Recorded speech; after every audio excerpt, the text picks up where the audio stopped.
So this is the experiment number 2. Experiment number 2, to determine the focal length of the double convex lens by displacing method. Double convex lens means this lens is basically called double convex because you can use from both the sides, correct?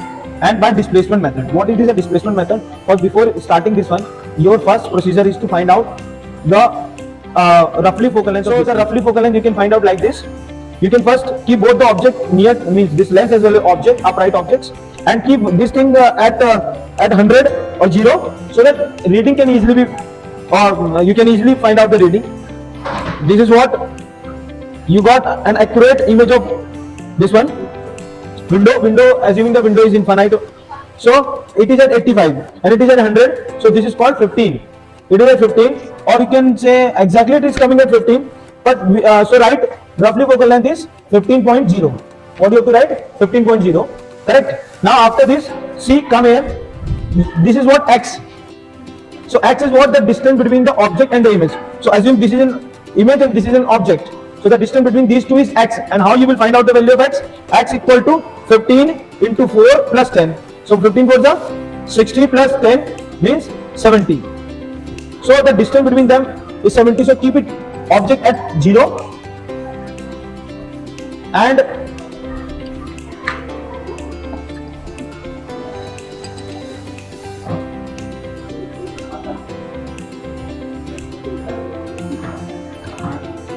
zero. Then after this, you have to keep this thing at 70. At 70. See. Now do not move these two. That's why I am making these two as fixed.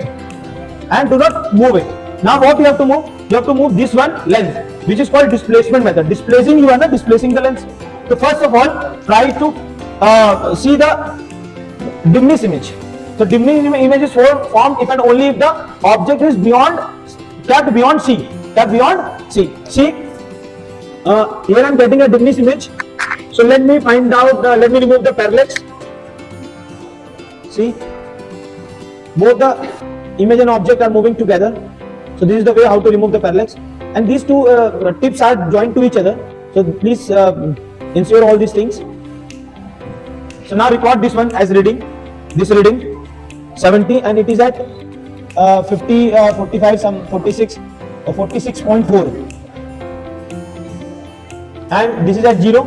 So this is what the distance between, this is called U. Here, see here. Now it is at L, correct? Now you have to display, see, L dash. L is this one, is L. When you will find out the magnifying image, then the lens position is called as L dash.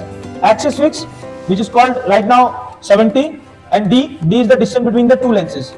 So you got this one position, fix it, which is called as L. Now move away from this image so that you will get a magnifying image. See, arrange the pin on object O and lens L on the optical when show the above figure.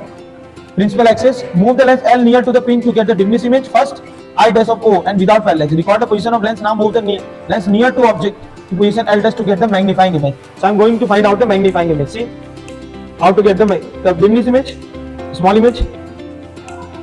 Now moving this one away.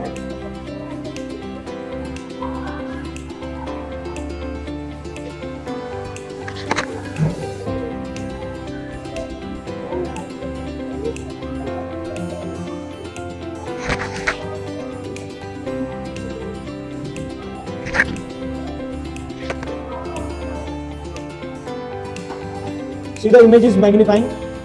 Now this time again record the value of, you got the value of L, and then this is the value of L dash. L and L dash you got, an axis fix. Now find out D. D is what the distance between. When you subtract these two, you will get D, correct? And when you will get D, you square the X and square the D, you will get Y. When you will get Y, after this, draw the graph of X and Y. Draw the graph of X and Y.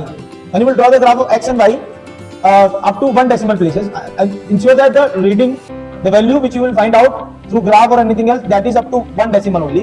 Don't forget this thing. If there is no decimal, then use that decimal with yourself by putting like 15.0. Here I got the value 15, so I put 15.0. So this is the way by which you can you will get one reading. And after that, what is another way? Just write, you have add 10 to get x, now add 10 more, you will get 80. Now increase the distance between object and image by 10 more, again 10 more. So after adding 10 10 10 to 4 times, you will get 5 reading. When you will get 5 reading, find out the average and draw the graph. You will get a slope, and when you will get the slope, so by the help of slope into 10, you will get the focal length.